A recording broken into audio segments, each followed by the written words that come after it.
우리가 성경을 읽으면서 바울 사도라는 사람, 이분에 대해서 살펴보면 정말 대단한 사람이라고 생각할 수밖에 없습니다. 어떻게 그렇게 담대하게 복음을 전할 수가 있었을까? 어떻게 그렇게 살 수가 있었을까? 근데 바울이라고 해서 기적만 보고 산 사람이 아니거든요. 옥문이 철컥철컥 열리는 그런 기적도 있었지만 독사가 물어도 툭 털어버리면은 그냥 아무렇지도 않은 그런 놀라운 그런 기적도 있었습니다만은, 그러나 매를 얼마나 많이 맞았으며 고난을 얼마나 많이 당한 사람이었던가. 하나님의 사람이요 위대한 사도 중에 사도인 바울이었기 때문에 그런 고난쯤은 아무 문제도 되지 않았던 것일까? 바울은 육신적인 어려움과 고난은 전혀 문제되지 않았던 그런 특별한 사람이었기 때문에 그럴 수 있었던 것일까? 바울은 믿음의 사람이었기 때문이었다, 이렇게 말할 수 있겠습니다만, 그럼 저와 여러분은 믿음의 사람들 아닌가요? 우리도 다 믿음을 가지고 있지 않습니까? 믿음을 가진 사람은 어려움을 당했을 때는 두려워하지도 않고, 믿음이 있는 사람은 낙심하지도 않고 늘 담대하게 살아가게 되는 것일까 하는 점입니다. 그런데 우리는 그렇지 않습니다. 우리에게 믿음이 없는 것도 아니지만, 그러나 우리는 어려움을 당할 때마다 두려워 떨기도 합니다. 낙심합니다. 다른 사람이 어려움을 당해서 힘들어할 때 우리가 찾아가가지고 괜찮습니다. 하나님이 함께 하실 것입니다. 힘내십시오. 우리가 기도해 드릴게요. 이렇게 말은 잘 하지만 막상 정말 내가 어려운 일을 딱 만났을 때에는 오랫동안 깊은 좌절에 빠지고 침체의 늪에 구덩이에 빠져버리기를 잘하지 않습니까? 그럼 왜 그런 거죠? 우리는 믿음이 없기 때문에? 우리는 보통 사람이기 때문에? 그러나 이게 맞는 말이기도 하지만 그렇게만 볼 수 없다는 것입니다. 왜냐하면 믿음의 사람 바울을 보니까 그렇더라. 고린도전서에 보면 바울이 이렇게 말합니다. 내가 너희 가운데 거할 때에 약하고 두려워하고 심히 떨었노라. 이렇게 말하고 있어요. 자기의 약함 때문에 벌벌 떨었다라는 것입니다. 그리고 형제들아, 우리가 아시아에서 당한 환난을 너희가 모르기를 원하지 아니하노니 힘에 겹도록 심한 고난을 당하여 살 소망까지 끊어지고 우리는 우리 자신이 사형 선고를 받은 줄 알았으니 살 소망까지 끊어져 버렸다라고 이렇게까지 말하고 있는 겁니다. 두려워서 벌벌 떨었고 차라리 죽고 싶다, 죽고 싶은 마음이 간절했다는, 삶을 포기하고 싶을 정도로 약해지고 좌절 속에 빠져서 깊은 침체의 늪에서 고통했던 사람이 바로 바울 사도였다는 거예요. 그런데 바울이 어떤 사람이냐? 믿음의 사람이라는 거예요. 바울 같은 믿음의 사람도 이렇게 어려움 앞에서 벌벌 떨기도 하고 좌절하고 낙심하고 침체의 늪에 빠지기도 한다면 여러분 우리겠습니까? 바울이라고 해서 무쇠와 같은 강철 심정을 가진 사람은 아니었던 것입니다. 믿음이 있는 사람도 이렇게 될 수 있는 거예요. 그러니 나는 믿음이 없어서 그래, 나는 믿음이 없어서 이렇게 약해지고 시험에 들고 이렇게 침체의 늪에 빠져가지고 자기 자신을 보니까 한심하죠. 내가 정말 믿음이 있는 사람인가?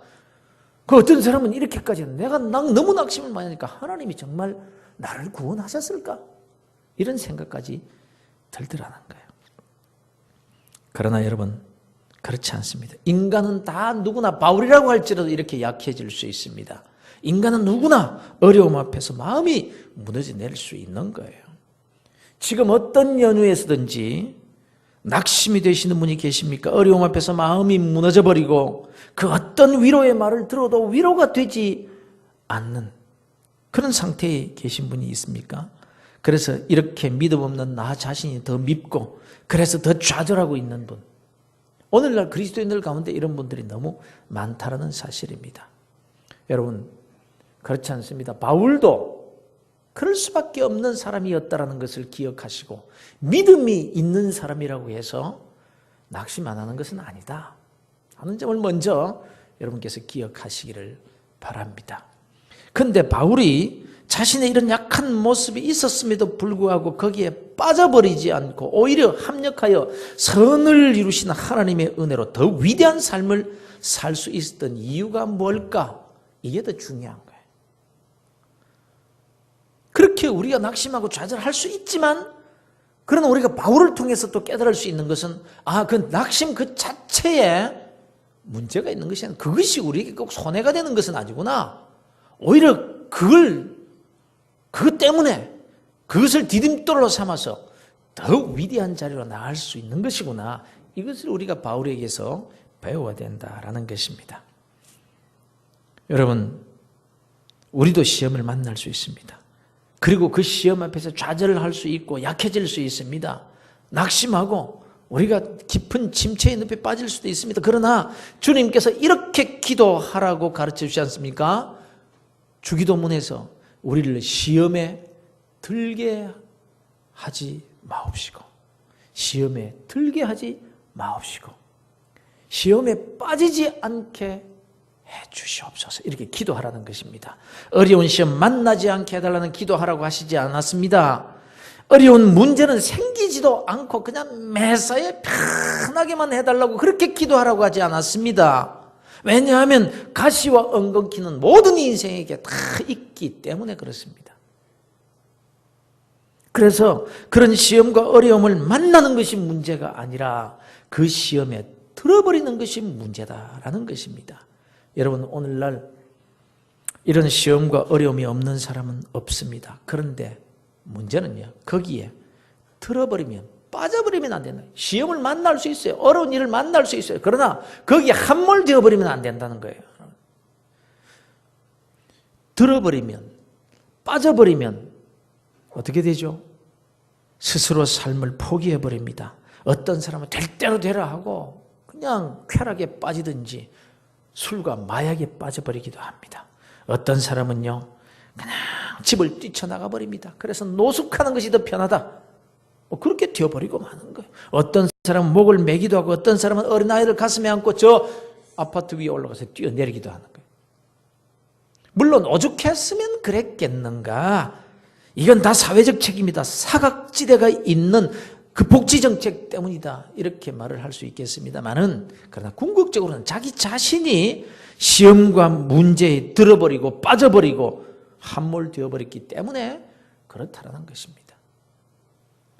바울도 삶을 포기해버리고 싶은 지경까지 나아갔습니다. 그러나 바울은 그 시험에 들거나 침체의 늪에 빠져버리지 않았습니다. 오히려 그것 때문에 더 위대한 하나님의 사람이 될 수 있었던 것입니다. 그래서 빌립보 교인들에게 자기 자신을 소개하면서 나는 죽어도 좋고 살아도 좋다.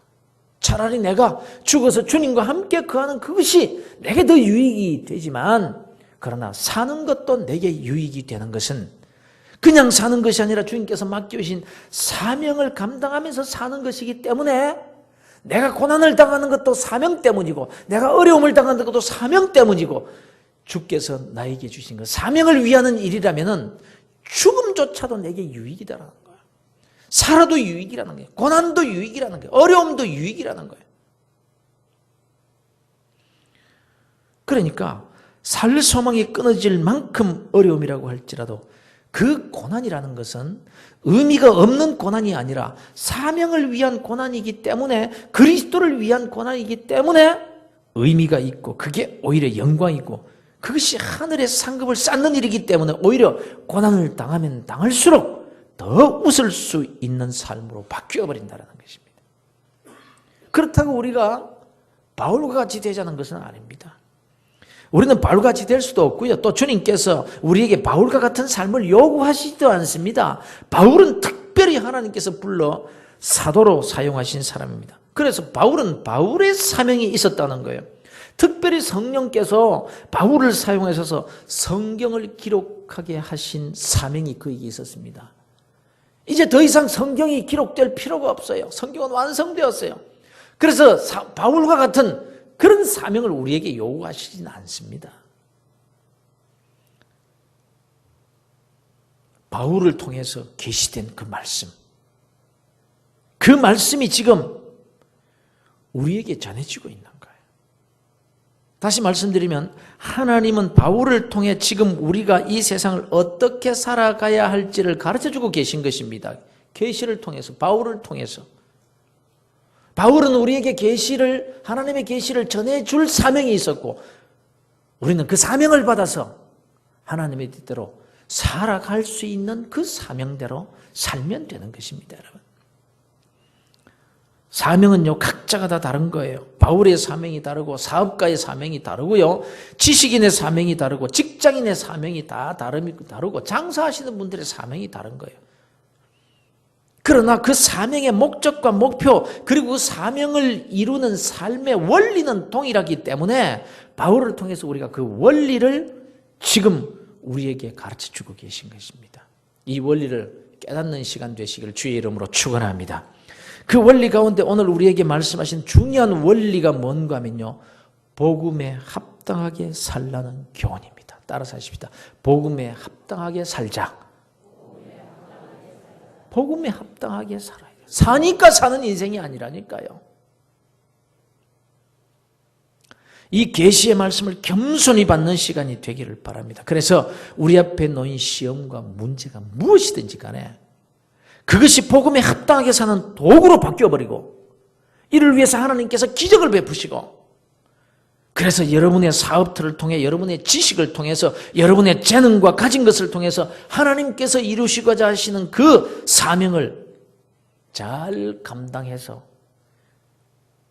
하나님이 여러분의 그 삶의 현장에서 그 목적 때문에 기적을 일으키시기도 하시고, 안 되는 것을 되게 하시고, 없는 것을 있게 만드시고, 하나님이 살아계시다는 증거를 보여주시면서 여러분이 사명 감당할 수 있는 그런 사명자로 우뚝 하나님의 은혜로 서게 되시기를 주 예수 그리스도의 이름으로 축원합니다. 복음에 합당한 삶을 살라. 그렇다면 먼저 이 복음이 뭡니까? 복음, 복스러운 소리, 복되고 아름다운 소식, 이걸 복음이라고 할 것입니다. 그러면 무엇이 우리에게 복되고 아름다운 소식이겠습니까? 인간의 입장에서 생각하면 성공하고 출세하고 소위 땅에서 잘 되는 것이라고도 할 수 있습니다. 그것도 복음입니다. 아주 기쁜 소식이에요, 그것도.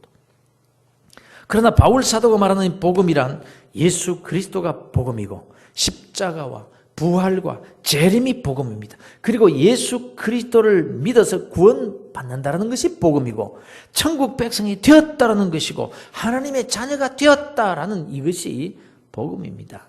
그래서 복음에 합당한 삶이란 어떤 삶을 말하는가? 이 땅에서 살지만 천국 시민이라는 태도로 사는 것이요, 창조주시요 인간의 생사화복을 주관하시는 하나님의 자녀로서 살아가겠다는 태도, 이것을 복음에 합당하게 사는 사람이라면 이런 태도로 살아야 된다는 거예요. 바울 사도는 바로 이 태도가 분명했다는 겁니다. 그래서 살아도 유익이요 죽어도 유익이라고 했던 것입니다. 특히 이 빌립보서가 기록된 당시의 사회적 배경은요, 로마 시대입니다. 로마 시대. 바울도 로마 시민권을 가지고 있었습니다만 로마의 시민이라는 그것만으로도 대단한 특권이라고 할 수 있었습니다. 그 당시에는. 그래서 당시 로마인들은요, 긍지가 대단했는데 로마인은 로마인의 옷을 입었고 이름도 로마의 이름을 썼고 말을 해도 라틴어를 사용했고 로마의 신분에 어울리는 태도를 견지하며 살았다는 것입니다. 로마의 다른 나라, 다른 도시에 가서 살아도 바로 이런 태도를 유지했다는 것입니다. 그래서 로마인에게 불문율처럼 되어 있었던 그 말을 예로 들자면요, 로마 시민은 아무리 배가 고파도 구걸하지 않는다, 이거였어요. 아무리 배가 고파도 구걸하지 말라. 배가 고파서 죽을지언정 로마인으로서의 품위를 손상하면 안 된다, 그런 말이죠. 그거야 우리나라도 못지 않습니다. 과거 양반 제도에서는요, 양반은요 배가 고파 죽을지언정 상놈들에게 구걸하지 않았고, 이런 말도 있습니다. 물에 빠져도 양반 체면에 무슨 헤엄은 안 친다? 개 헤엄은 안 친다. 물에 빠져 죽어도 개 헤엄은 안 친다. 그런 말이 있었어요. 진주에 가도 있고 저 안동에 가도 많이 있는 그런 식당이 있는데, 소위 헛제사밥 들어보셨어요? 헛제사밥이라는 게 있어요. 이 음식이 생긴 동기가 뭔지 아시죠? 옛날 가난한 양반 선비들이 공부를 하다가 하도 배가 고프니까, 가난해서 배가 고픈데, 아이고 쌀밥 좀 먹고 싶은데 먹을 재간이 있습니까? 그렇다고 그럼 누구한테 해달라 그럴 수도 없고 말이죠. 그래서 제사 핑계를 대고 밥을 하게 만들고는 뭐 대강 향을 피우고 충문을 후다닥 읽어놓고 그냥 밥을 먹었다 이 말이에요. 제사 핑계 대고 말입니다. 그래서 헛제사 밥이다, 뭐 이런 게 생기겠다는 거죠. 그만큼 양반이라는 신분의 체면을 중요시했다는 거죠. 별것 아닐 로마인들이나 양반들도 자기들의 신분에 걸맞은 태도로 살려고 그렇게 애를 쓰거늘 하물며 그리스도인들에게느냐 말입니다. 천국의 시민이요 하나님의 자녀들인 우리 그리스도인들이 그리스도인답게 살아야 되지 않겠느냐 하는 말씀이죠. 저 북한의 평양 시내를 다녀보면 곳곳에 걸린 구호들이 많이 있는데요, 별의별 구호들이 다 걸려 있어요. 근데 그 가운데 하나가 뭔지 아십니까? 우리는 우리식대로 산다. 붉은 글씨로 우리는 우리식대로. 이게 아주 유명한 구호입니다. 잘 사는 나라가 뭐 어떻게 살든지 간에 우리는 우리식대로. 아이고 참, 그것도 말이죠. 잘 사는 나라가 뭐 그런 소리를 하면 뭐 좀 이해가 되는데, 우리가 볼 때는 너희 식대로 사니까 그 모양 그 꼴로 살지. 그래도 그들은 그걸 견제하는 거예요. 우리식대로, 우리식대로, 우리는 우리식대로. 그러면서 우리는 행복해요. 우리는 행복해요. 뭐가 행복인지 모르겠습니다만은, 그런데 여러분, 하물며 우리 그리스도인들이 가진 긍지가 저 불쌍한 사회주의자들의 주체적인 긍지보다 못해서 되겠느냐라는 거예요. 바울은 그리스도인으로서의 긍지를 확실하게 가지고 살았던 사람이었습니다. 그것이 바울을 바울답게 만들었던 것입니다. 살든지 죽든지 휩든지 어렵든지 하나님의 자녀답게 천국 시민권을 가진 자답게 살라 하는 이 말이 복음에 합당하게 살라, 이렇게 표현을 하고 있는 것입니다. 그런 거로 우리도 그리스도인으로서 당당하게 살아야 된다는 거죠. 복음에 합당한 삶을 살 때에 바울을 쓰신 하나님께서 우리를 있는 그 자리에서 쓰실 것이고, 사명을 따라 하나님께서 각자의 그 자리에서 합당한 도구를 그에게 맡겨주실 것이고, 그 일을 감당하게 하는 능력도 주실 것이라 하는 말씀입니다.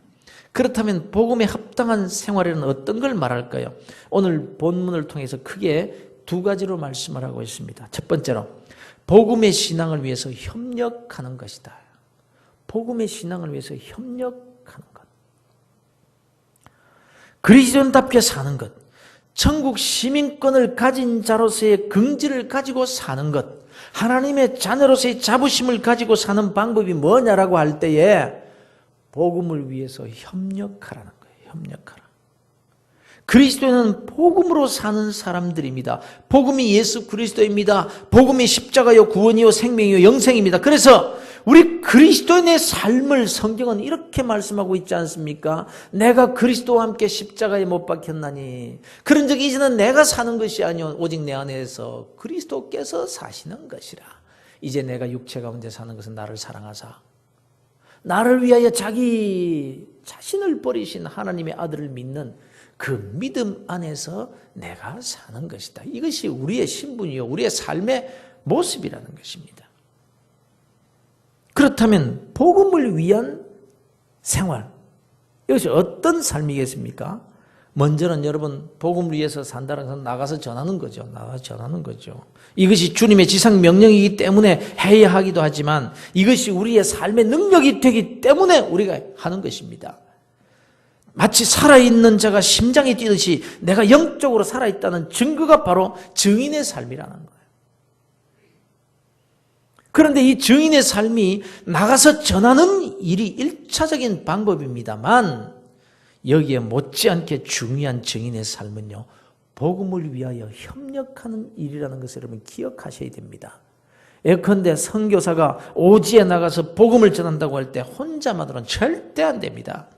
아무리 바울이 힘쓰고 애썼다고 할지라도 바울 못지않게 하나님 나라에서 상급을 받고 칭찬받을 사람들이 많이 있을 거예요. 아니 오히려 바울보다도 훨씬 더 칭찬받을 사람이 하늘나라에서는 많을 것이라고 저는 확신합니다. 왜냐하면 그래도 바울은 땅에서 칭찬이라도 받았지요. 그러나 이름도 없이 빛도 없이 바울 뒤에서 바울을 도왔던 많은 사람들, 바나바와 실라 같은 사람들뿐만 아니라 루디아와 같은 여인, 아굴라와 브리스길라와 같은 부부가 있었습니다. 그리고 그를 위해 기도하는 교회와 물질로 후원하는 성도들이 있었기 때문에 바울의 사역이 그렇게 빛을 발할 수가 있었던 것입니다. 2002년이었죠. 2002년은 무슨 해입니까? 월드컵이 있었던, 한일 월드컵이 한창 될 때였습니다. 중국에서 당시 사역을 하고 계시던 김북경 선교사님께서 제게 연락이 왔어요. 기도 부탁을 하는 겁니다. 목사님 기도 좀 해 주십시오. 다른 지방에 가서 신학생 몇 명을 합숙하면서 몇 주간 동안 집중적으로 그렇게 가르치는 프로그램을 진행해야 된다고 하면서 그 당시에 이 공안들이 간섭을 많이 하기 때문에 좀 기도가 필요하다고 기도 좀 해달라고 그래서.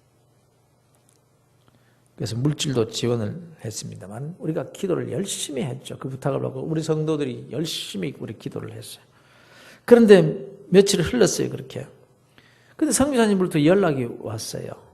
계획대로 북경에서 떨어진 다른 지방의 어떤 가정집을 비밀 회합 장소로 정하고 프로그램을 진행하고 있는데 그날이 어떤 날이냐. 그날이 한국과 이탈리아가 경기를 하는 날. 그게 몇 강인지 혹시 아십니까? 예? 한국과 이탈리아가 몇 강?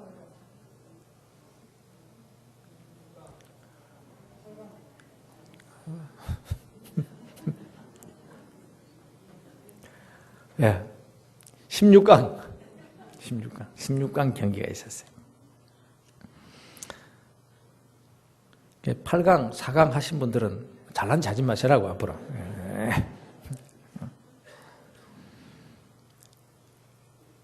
근데 이제 그 집에 TV가 없었대요, TV가.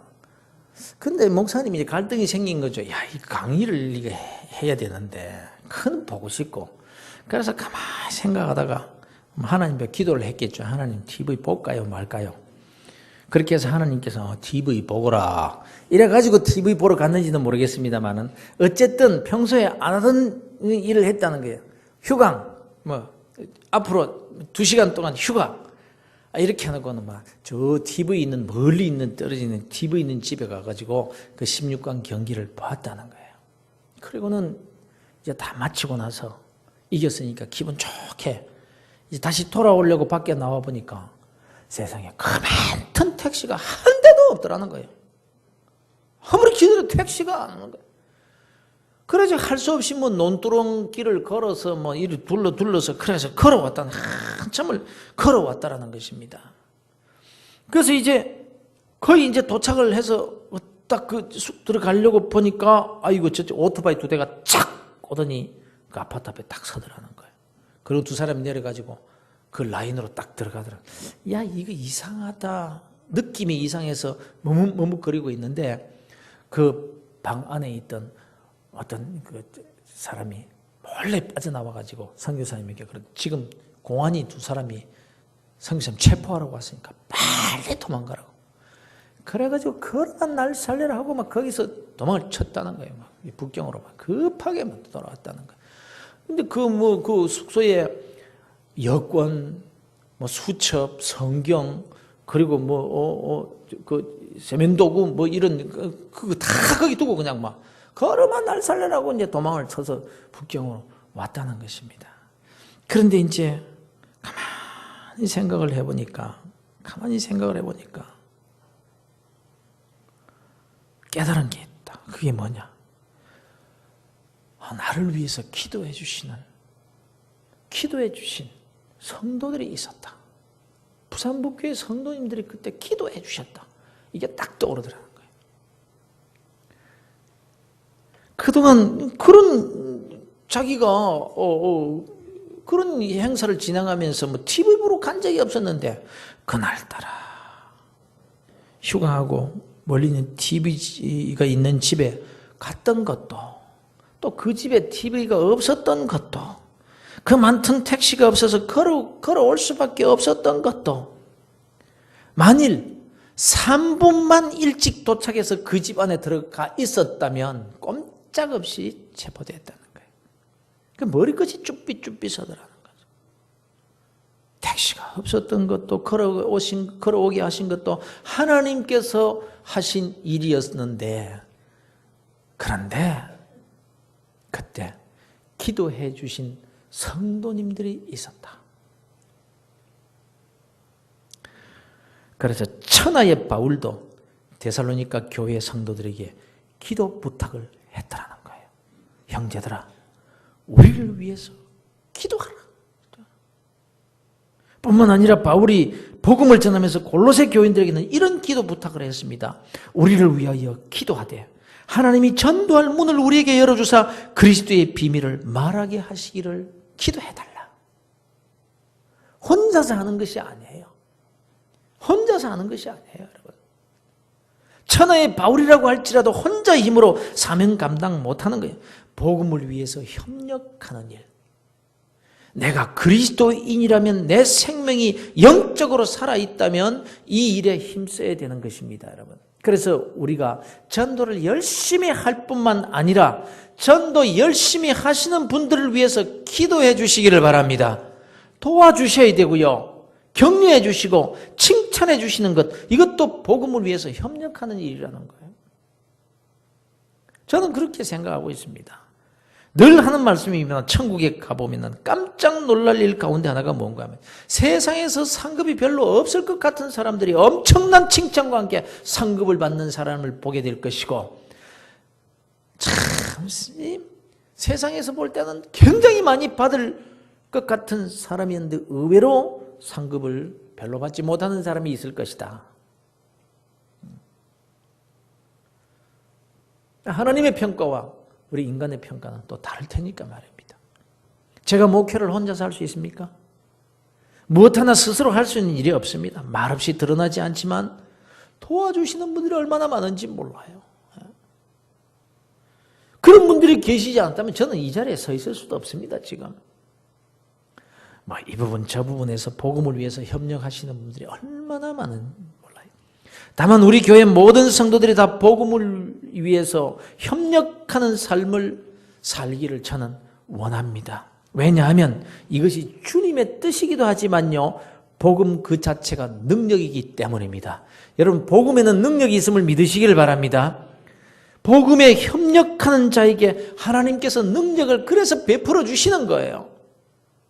그래서 우리 교회 성도들이 다 하나님의 능력 안에서 살게 되기를 소원하는 것입니다. 기적 가운데서 하나님께서 쓰시는 그런 하나님의 일꾼들이 다 되시기를 주의 이름으로 축원합니다. 그리스도인들은요, 모두가 다 복음을 위해서 협력해야 될 자라는 거예요. 저도 협력하는 자입니다. 제가 무슨 걸 하는 게 아니라 저도 협력하는, 혼자서 할 사람이 없습니다. 더 나아가서 저와 여러분은 이 일 때문에 사는 사람들이고 이 일 때문에 살아야 할 사람들인 것입니다. 하나님께서 저와 여러분을 복음에 협력하는 자의 삶을 살도록 해주시기 위해서 그 좋은 천국에 우리를 데려가지 않으시고 아직까지도 이 땅에 더 살게 하시는 것입니다, 여러분. 그런 거로 여러분의 생활 그 자체를 복음에 합당한 삶에 맞추어 보십시오. 그러면 놀라운 일이 여러분의 삶에서 일어나게 될 것입니다. 하나님의 능력이 임하고 성령의 역사가 여러분의 삶에서 일어나게 될 줄로 믿으시기를 바랍니다. 여러분의 지식도 복음에 합당하게, 여러분의 재물도 복음에 합당하게, 재능과 실력도 복음에 합당하게, 여러분의 육체의 건강도 복음에 합당하게 쓰기 시작하면 하나님께서 여러분의 인생을 사용하시기 시작할 것입니다. 사실 우리 그리스도인들에게는 어떻게 사는 것이 살았더라는 증거요, 천국 시민이라는 증거요, 하나님의 자녀라는 증거가 되느냐? 복음을 위해서 협력하는 삶을 살 때, 그러므로 이러한 자에게 하나님께서 능력으로 함께해 주시게 되는 것입니다. 하나님의 능력으로 붙들어 주시는 이유가 있는 삶이 바로 이런 자의 삶이라는 것입니다. 두 번째로, 복음에 합당하게 사는 방법은요, 복음을 위해서 일할 때 방해받는 모든 일로부터 담대하라는 것입니다. 복음을 위해서 살려고 하면요, 대적이 꼭 있기 마련입니다. 마귀의 방해가 있다는 것입니다. 오죽하면 우리의 삶을 가리켜서 영적 전쟁이라고까지 말하겠습니까? 마귀의 세력이 엄연히 존재하고 우는 사자와 같이 삼킬 자를 두루 찾는다라고 말했습니다. 그 마귀는 영물입니다. 여러분, 우리가 개인적으로 싸우면요, 상대가 안 되잖아요. 마귀가 눈에 보입니까? 근데 마귀를 우리의 약점도 알고 우리를 보고 우리를 때리는데 어떻게 막아요? 판판이 깨지는 거죠.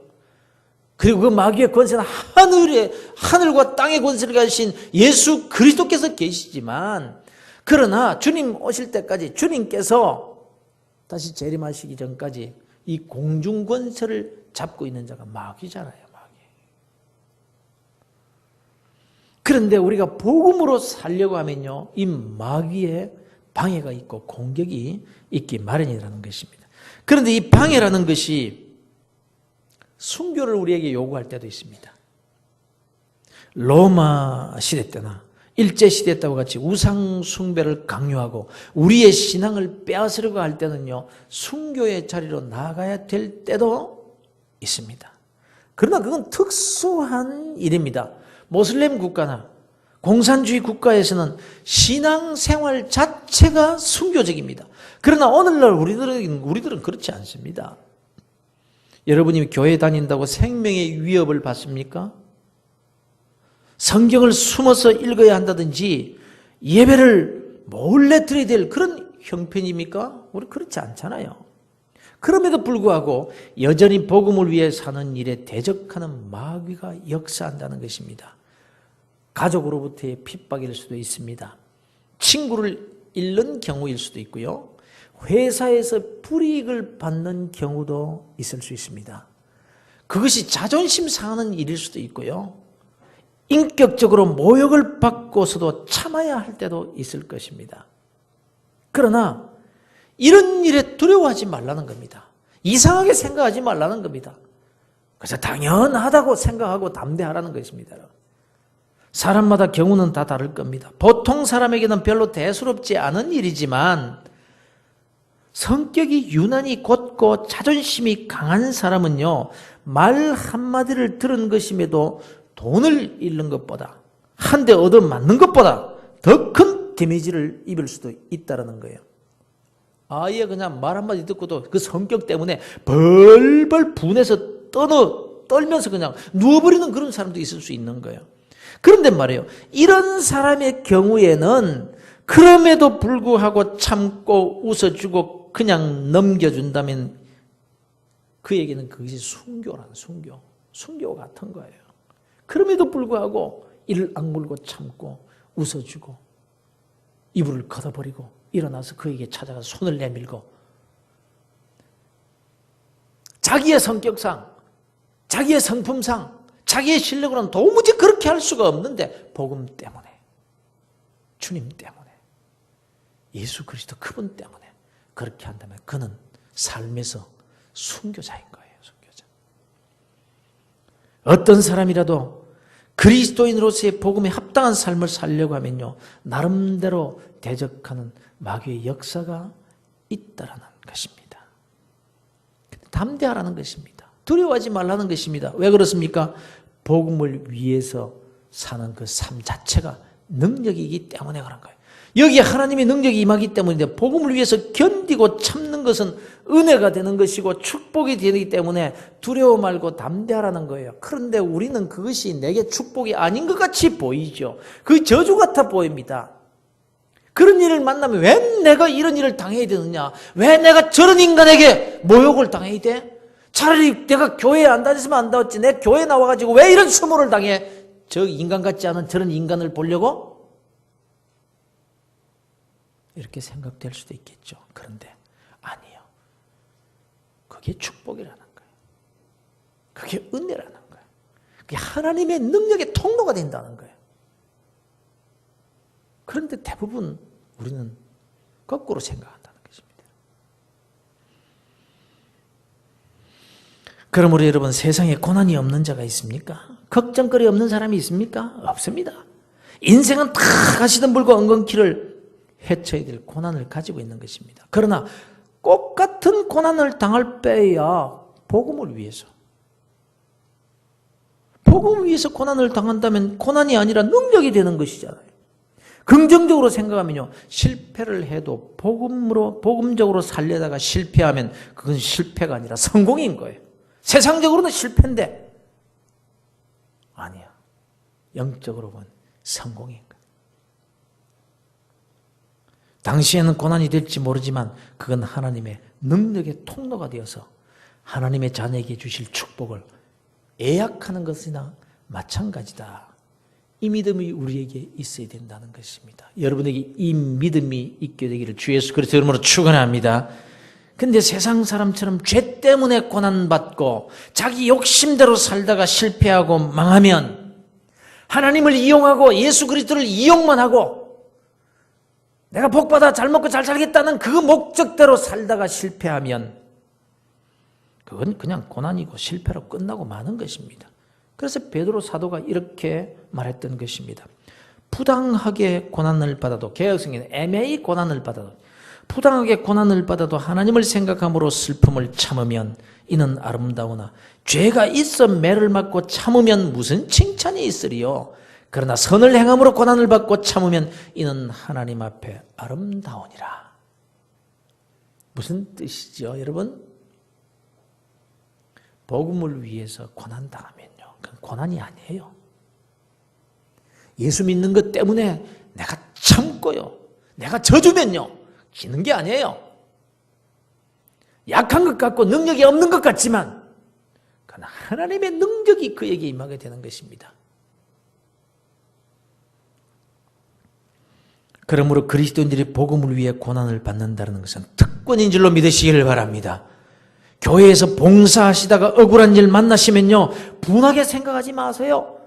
누가 속 뒤집는 소리를 해도 맞받아치지 마세요. 사필 규정이라고 다 밝혀지게 되어 있는 거예요. 내가 밝히려고 하고 맞받아치면요, 공력이 불타버리는 것 같아요. 당장 속은 시원하게 느껴질지 모르지만 다 잡은 은혜를 놓쳐버리는 것이다 마찬가지라 하는 말씀입니다. 그래서 누가 속 뒤집어 엎는 그런 말을 하면요, 억지로라도 이를 깡물고라도 참으세요. 한마디 해주고 싶어도 입을 예수 믿는 것 때문에 탁 참으면 복이 된다. 그런데 우리에게 믿음이 없기 때문에 그냥 한마디 들으면 두 마디, 세 마디, 열 마디로 그냥 퍼부어버리는 거예요. 다 까먹어. 그렇게 땀 흘리면 열심히 봉사하면서도 그냥 퍼붓는 것 때문에 그냥 몽땅 다 까먹어버려요. 너무 억울한 거예요.